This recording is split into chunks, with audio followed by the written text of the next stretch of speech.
Car मी गोविंद बोयने महाराष्ट्रातील आदिवासी जमातीच्या समस्या, त्यावरील उपाय, राज्यभरातील सद्यस्थिती, चालू घडामोडी आणि मी महाराष्ट्रातील सर्व आदिवासी जमातीच्या समस्याची उकल करण्यासाठी महाराष्ट्र आदिम ट्राईब न्यूज या नावानं आपल्यासमोर येतोय.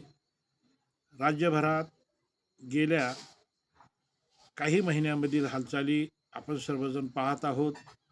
राज्य सरकार दिवसेंदिवस महाराष्ट्रातील काही मोजक्या जमातीचं बाजू घेऊन पक्षपातीपणा करताना आपण सर्वजण पाहत आहोत. यामध्ये केवळ 12-13 जमातीला न्याय हा सहजपणाने मिळतो आणि बाकीच्या 33 जमाती या महाराष्ट्रात आज वैधता आणि दाखले काढताना विविध अडचणीसाठी या राज्यभरात अन्याय सहन करताना आपण पाहत आहोत. या प्रश्नाची उकल करण्यासाठी किंवा ही समस्या सोडवण्यासाठी महाराष्ट्राचं हिवाळी अधिवेशन महाराष्ट्र शासनाचं नागपूर विधान भवनासमोर ठेवण्यात आलेलं होतं. या अधिवेशनावर मोर्चा काढण्यासाठी त्या ठिकाणी धरणे आंदोलन असेल, अन्नत्याग या जलत्याग आंदोलन असेल किंवा त्याही पूर्वी महाराष्ट्राच्या अनुसूचित जमाती संशोधन प्रशिक्षण संस्था पुणे व अनुसूचित जमाती प्रमाणपत्र पडताळणी समिती पुणे यांच्या TRTI कार्यालयावरती मोर्चाही या आदिवासी जमातीचा काढण्यात आलेला होता.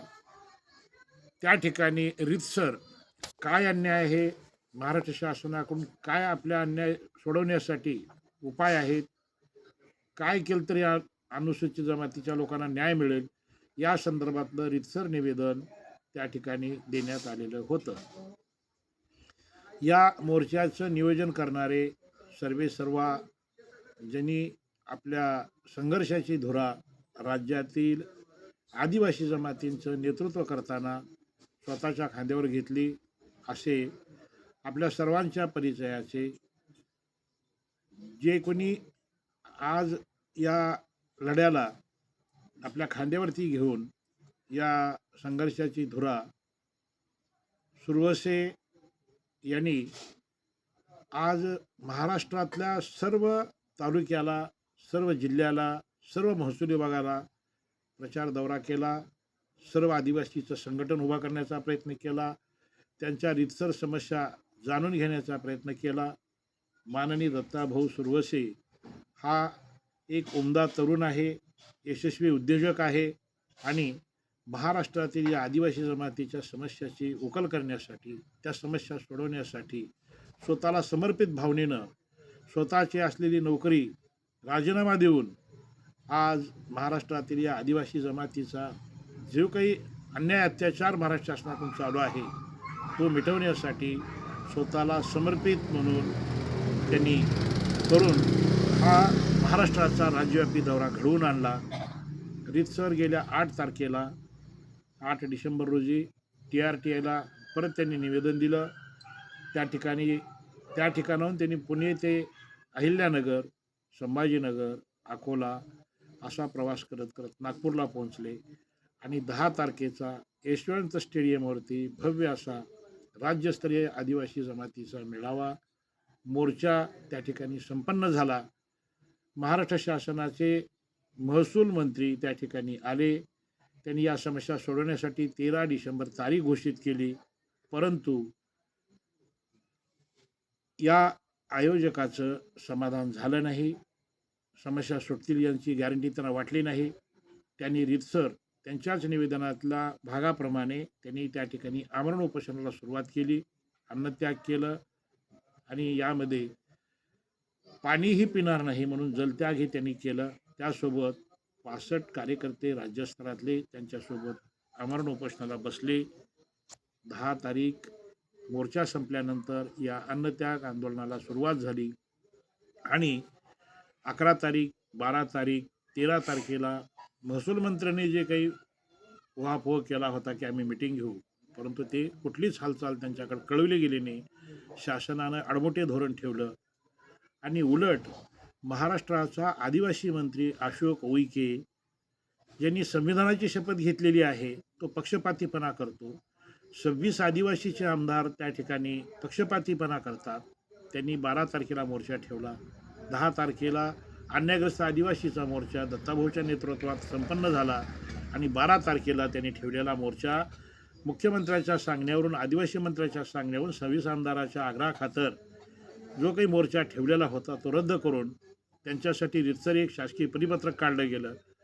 आणि हा दुजाभाव करण्याचा मुख्यमंत्री देवेंद्र फडणवीसांना किंवा अजितदादा पवारांना किंवा शिंदेसाहेबाला किंवा त्यांच्या मंत्रिमंडळाला किंवा आदिवासी राज्यमंत्र्याला कोणताच अधिकार नसताना मोठभर आदिवासीसाठी म्हणजे 12 जमातीसाठी एक न्याय तर महाराष्ट्रातल्या 33 आदिवासी जमातीसाठी दुसरा न्याय अशा प्रकारचं हे कारस्थान या महाराष्ट्राच्या विधानसभेत चाललेला हा लपंडाव कशासाठी करताय, कुणासाठी करताय? देवेंद्र फडणवीस साहेब, तुम्हाला संविधानानं जे काही दिलेलं आहे ते सर्वांसाठी दिलेलं आहे. मग ते सर्वांसाठी म्हणजे 45 जमातीसाठी जे काही आलेले अधिकार आहेत ते सर्व आदिवासीला देण्यासाठी तुम्हाला संवैधानिक पद म्हणून मुख्यमंत्री पदावर तुम्ही विराजमान आहेत. तुम्हाला पक्षपातीपणा करण्याचा किंवा मुठभर लोकांची बाजू घेण्याचा कोणताच नैतिक अधिकार नसताना तुम्ही तुमच्या पद आणि गोपनीयतेची या ठिकाणी काय केलं तुम्ही तर तुम्ही केलेलं जे काही कारस्थान आहे हे साधंसुधं कारस्थान नाही. तुम्हाला जाणीवपूर्वक आदिवासीमध्ये भांडणे लावून आदिवासीच्या गटातटाचे भांडणे लावून आदिवासीचं बजेट जे केंद्र सरकार पाठवतं, जागतिक बँक पाठवते, महाराष्ट्र शासन म्हणून आपणही त्यामध्ये काही आदिवासीच्या ह्याच्यामध्ये आपला वाटा देत असतात. त्यामध्ये गेल्या 1950 पासनं दर पंचवार्षिक योजनेमध्ये बजेट येतं किती, ते खर्च कुठं केला जातो, त्याचं ऑडिट कोण करतं, हे आजपर्यंत तुम्ही कोणालाही कळू दिलेलं नाही. जर तुम्ही महाराष्ट्राच्या 2011च्या जनगणनेमध्ये 1,35,00,000 आदिवासी आहेत म्हणतात, तुमचा हा शासकीय सर्वे आहे, या सर्वेमध्ये 1,35,00,000 आदिवासीची उद्घोषणा तुम्ही केलेली आहे. जिल्हावार आदिवासीची आकडेवारी त्या ठिकाणी आलेली आहे आणि मग तुम्ही अन्यायकारक पद्धतीनं तुम्ही एक आदिवासीचा पक्षपातीपणा करून 10-12 जमातीसाठी त्यांचा मोर्चा करणं, त्यांचाच आंदोलन करणं, त्याच लोकांना सोबत घेणं, त्यांच्यात बसणं, त्यांचेच मेळावे घेणं, अशा पद्धतीनं स्वतः मुख्यमंत्री साहेबांनी आदिवासी मंत्री अशोक उईके साहेब, आपण जो पक्षपातीपणा करताय तो संविधानाला किंवा पद आणि गोपनीयतेची तुम्ही शपथ घेतल्या त्या शपथेला धरून नाही आहे. हा तुम्ही अन्याय उघडपणाने करत आहात. तुम्हाला राज्यभरातल्या 1,35,00,000 आदिवासीपैकी फक्त 35,00,000 आदिवासी खरे म्हणायचे असतील तर त्यासाठी तुम्ही भाग आदिवासीचा 1 घोषित करा आणि भाग 2 मध्ये 1 मध्ये तुम्ही 35,00,000 लोकसंख्या आणि काही मुठभर जिल्हे मुठभर तालुके तुम्ही जे घोषित केले तिथं तुमचा भाग 1 घोषित करा आणि भाग 2 साठी 1 करोड लोकसंख्या आहे त्यांना मतदारसंघ विधानसभेचे देऊन टाका. काय 4-5 आमदार येतील, एखादा खासदार येईल, ते त्यांच्यासाठी देऊन टाका आणि उरलेले सर्व 20 आमदार हे या विस्तारित क्षेत्रातल्या म्हणजे ज्यांची 1 करोड लोकसंख्या आहे त्यांच्यासाठी भाग 2 म्हणून तुम्ही घोषित करा. केंद्राचं आलेलं बजेट हे भाग 1 आणि भाग 1-2 असं तुम्ही घोषित करून त्यांच्यावरती खर्च करायला सुरुवात करा. देवेंद्र फडणवीस साहेब आणि अशोक उईके साहेब, तुम्हाला माझा प्रश्न आहे, 20% आरक्षण तुम्ही आदिवासी म्हणून जंगलपट्ट्यामध्ये असलेल्या आदिवासीसाठी घोषित केलेलं आहे आणि उरलेलं 7% आरक्षण हे राज्यभरातल्या विस्तारित क्षेत्रातल्या त्यांच्या लोकसंख्येच्या प्रमाणामध्ये जिथं आदिवासीची लोकसंख्या आहे तिथं 20% आरक्षण तुम्ही ठेवलेलं आहे आणि या ठिकाणी तुम्ही 7% जे आरक्षण जे काही विविध तालुके विस्तारित क्षेत्र म्हणून जे मी ते घोषित केलेलं आहे या भागामधले 7% आरक्षण तुम्ही त्यांना वैधता देत नाहीत. 27% आरक्षण तुम्ही कुठल्या नियमाने देताय? तुमच्यात हिंमत असेल तर एकदा तुम्ही मंत्रिमंडळाची बैठक घ्या. तुमचे कोण निवडक अभ्यासक आहेत किंवा कोण मंत्रिमंडळाचा तुमचा सहकारी आहे किंवा कोण तुमच्या कानामध्ये येऊन खुसखुस सांगणार आहे, या सर्वांना तुम्ही एकत्र करा.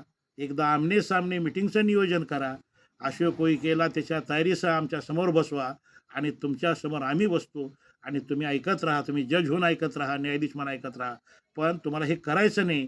तुम्हाला मुळामध्ये आदिवासीमध्ये भांडणे लावून आदिवासीच्या बजेटची चोरी करण्यासाठी तुम्ही हे धंदे सुरुवात केलेले आहेत काय, असं मी तुम्हाला जाहीर सवाल करतोय. हे धंदे तुमचे नसतील तर तुम्ही उघड आमने सामने बसण्यासाठी तुम्हाला लाज वाटण्याची किंवा तुम्हाला शरम वाटण्याची कुठलीच आवश्यकता नाही. आदिवासीच्या गटागटामध्ये भांडणे लावणे, गटातटामध्ये भांडणे लावून आदिवासी बजेटची चोरी करणे, 26 आमदार तुमच्या ताटाखाली मांजरा असतील. फडणवीस साहेब, आम्ही निष्ठावंत कार्यकर्ते आहोत. राष्ट्रीय स्वयंसेवक संघाला समर्पित म्हणून तुम्हाला आम्ही काम केलेले कार्यकर्ते आहोत. आमचे संस्कार आणि तुमचे संस्कार एक असतील आणि तुम्ही त्यात पक्षपातीपणा करत असताल तर तुम्हाला हे करण्यासाठी राष्ट्रीय स्वयंसेवक संघानं मुख्यमंत्री पदावर तुम्हाला बसवलेलं नाही. तुम्ही देखील प्रतिज्ञ स्वयंसेवक, आम्ही देखील प्रतिज्ञ स्वयंसेवक. तर तुम्ही खोटेपणाची बाजू घेऊ नका. तुम्ही निरपेक्ष भावनेने न्यायाधीशाच्या भूमिकेमध्ये होणाऱ्या मिटिंगमध्ये तुम्ही उपस्थित राहा आणि बघत राहा. माननीय राज्यपालाला या मिटिंगसाठी निमंत्रित करा आणि माननीय राज्यपालाच्या समोरच आपण ही मिटिंग घोषित करून उईकेच्या तयारीसह येऊ द्या. त्यांचे 26 आमदार एका बाजूला बसवा आणि आमचे काय अभ्यासक आणि आम्ही तुमच्यासमोर येतो. आमचं जे शासकीय रेकॉर्ड आहे तुमच्यासमोर ठेवतो. परंतु तुम्ही हे करणार नाहीत. आम्हाला माहीत आहे तुम्ही या चोराला पाठराखण करणारे आहेत. असंच आम्हाला या ठिकाणी तुमच्यावरती जाहीर आरोप करताना आम्हाला थोडाही आमच्या यामध्ये कुठल्याही प्रकारचा आकसभाव आम्ही ठेवत नाही. कारण तुम्ही उघड तुम्ही अशा प्रकारचा पक्षपातीपणा करताय हे आम्ही उघड्या डोळ्यानं पाहत आहोत. ठीक आहे, ही एक बाजू झाली. परंतु जो मोर्चा निघाला तो गेल्या 70 वर्षात 78 वर्षात जो चाललेला अत्याचार आहे तुमचा आदिवासी विभागाने केलेला, हा अत्याचाराला कुठंतरी उकल व्हावी म्हणून या राज्याचं नेतृत्व करणारे एक उदयोन्मुख उद्योजक श्री दत्ताभाऊ सूर्यवंशी आणि त्यांच्या टीमनं हा जो मोर्चा केला, या मोर्चामध्ये तुम्ही जो वर्तन केलेलं आहे, पोलीस काय पाठवता, महिलाच्या अंगावर तुम्ही जाऊन त्या पोलिसाच्या बळावरती ते आंदोलन मोडून काय काढता, त्या ठिकाणी बसलेल्या आमरण उपोषण अन्नत्याग करणाऱ्यांच्या अंगावरती तुम्ही हात टाकता, त्यांच्या अंगाखांद्यावरती बसून त्यांना रगडण्याचा प्रयत्न करता, फरफटत गाडीमध्ये नेऊन तुम्ही पोलीस गाड्यामध्ये त्यांना व्हॅनमध्ये भरण्याचा प्रयत्न करता. देवेंद्र फडणवीस साहेब ही रजाकाराची फौज नाही तुमची. महाराष्ट्राच्या संविधानात, देशाच्या संविधानात चाललेला हा कारभार आहे. परंतु तुम्ही मोगलाला लाजवेल असं, रजाकाराला लाजवेल असं आणि इंग्रजालाही लाजवेल अशा प्रकारचं कटकारस्थान हे आंदोलन चिरडून काढण्यासाठी केलेलं आहे. आम्ही तुमचा धिक्कार करतोय.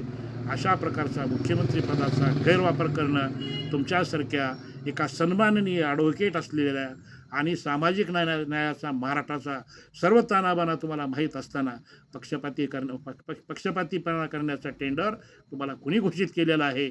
तुम्ही नैतिकतेनं तुमच्या पदाचं जर तुम्हाला निर्वहन करणं शक्य नसेल आणि तुम्हाला पक्षपातीपणा करून वागायचं असेल तर फडणवीस साहेब तुम्ही स्वतःहून राजीनामा द्या. अन्यथा ज्या आदिवासीनं तुम्हाला प्रत्येक मतदारसंघामध्ये 10,000, 20,000, 30,000, 40,000, 70,000, 80,000, 1 लाखापर्यंतचे मतं आदिवासीचे आहेत, यांच्या मतावर तुम्ही आमदार बनता. मतावर तुम्ही निवडून आल्यानंतर राजसिंहासनावर जाऊन बसता, मुख्यमंत्र्यांची शपथ घेता आणि निर्लज्जासारखं तुम्ही पक्षपातीपणा करून 12 आदिवासीच्या बाजूने उभे राहता आणि 33 आदिवासीच्या तोंडात माती भरता.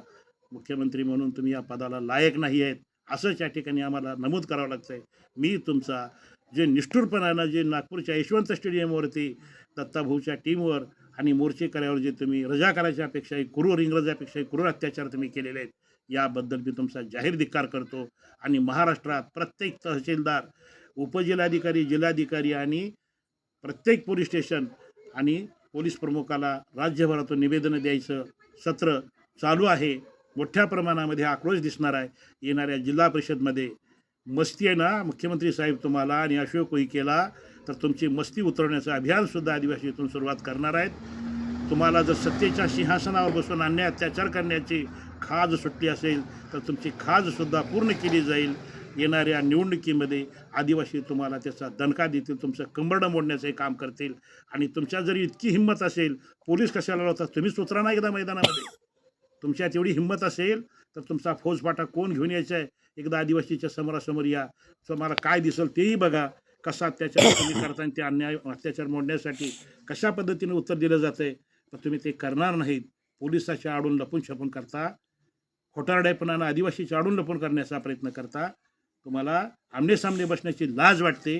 तुमच्याकडे कुठल्याच प्रकारचं सत्य तुमच्याकडे नाही आहे. तुम्ही खोटारडे आणि केंद्रीय आदिवासीच्या लिस्टमध्ये खाडाखोड करून कोळी जमातीचा कामा काढून तुम्हाला फार पुरुषार्थपणा वाटत असेल लाठी हल्ला करण्यामध्ये, फडणवीस भाऊ तुमचा हा अत्याचार आणि तुम्ही केलेला अन्याय हा कोळी महादेव जमातीच्या इतिहासामध्ये, टोकरे कोळी जमातीच्या इतिहासामध्ये, डोंगर कोळी जमातीच्या इतिहासामध्ये, डोर कोळी जमातीच्या इतिहासामध्ये, कोळी जमातीच्या इतिहासामध्ये काळा कभिन्न तुम्ही आणीबाणीत इंदिरा गांधीपेक्षा ही अत्यंत क्रूरपणे या नागपूरच्या स्टेडियमवर तुमचं वर्तन झालेलं आहे.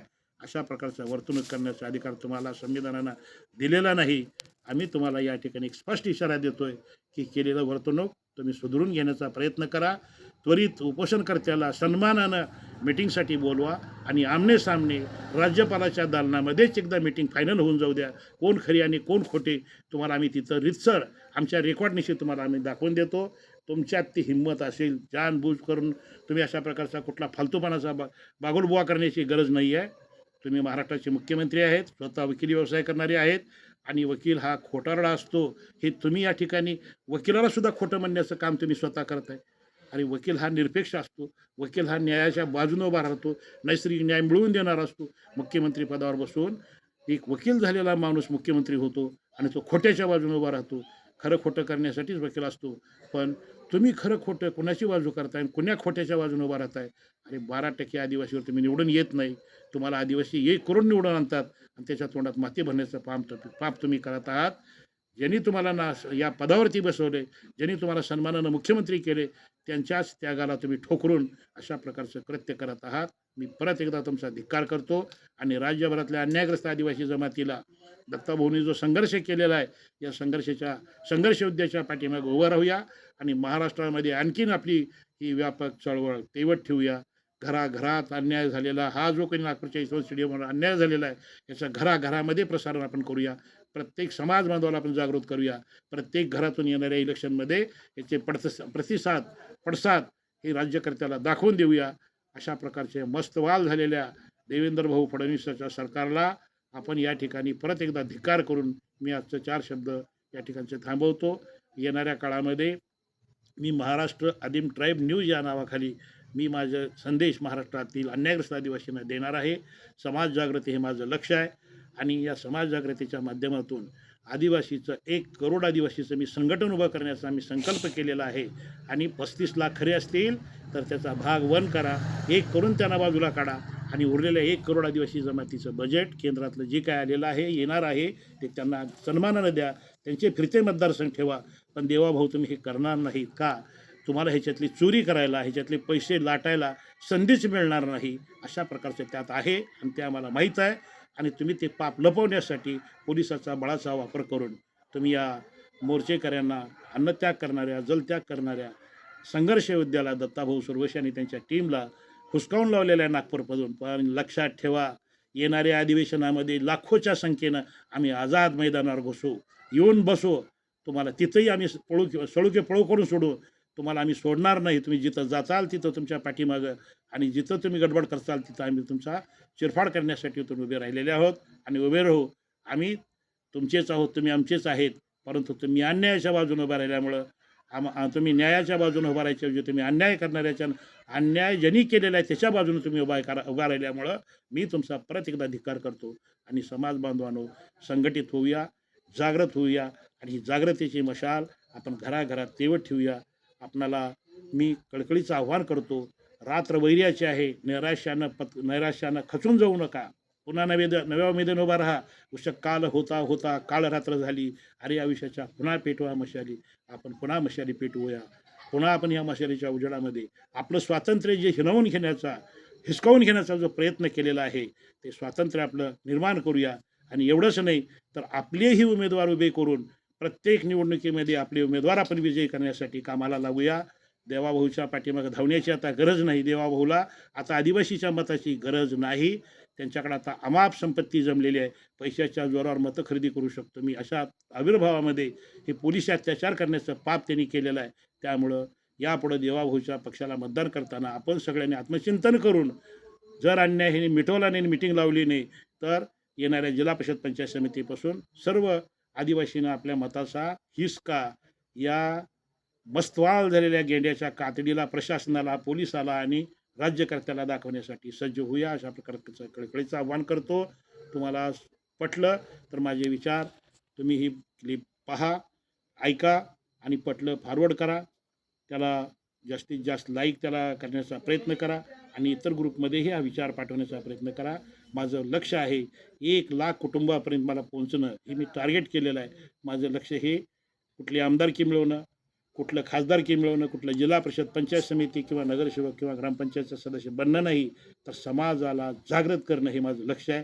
आणि माझा एकदा समाज जागा झाला तर अशा प्रकारे गडबड करणाऱ्या राज्यकर्त्याला आपण सळो की पळो करून ह्यांचं उत्तर, ह्यांच्या पापाचे जे काही गडबड आहे ते पापाचे यांना प्रायश्चित्त द्यायला सुद्धा आपण मागं पुढं पाहणार नाहीत. महर्षी वाल्मिकीनं लवकुशाला जे प्रशिक्षण दिलं तेच प्रशिक्षण आपण घेऊया आणि येणाऱ्या काळात या अश्वमेध यज्ञ करायला निघालेल्या नकली गडबड करणाऱ्याला आपण रोखण्यासाठीही आपण सज्ज होऊया, अशा प्रकारचे मी कळकळीचं आव्हान करतो आणि माझे 4 शब्द थांबवतो. आपल्याला मनपूर्वक धन्यवाद. मी बऱ्याच दिवसानंतर आपल्या भेटीसाठी येतोय. धन्यवाद. जय महाराष्ट्र, जय भारत, जय संविधान. धन्यवाद.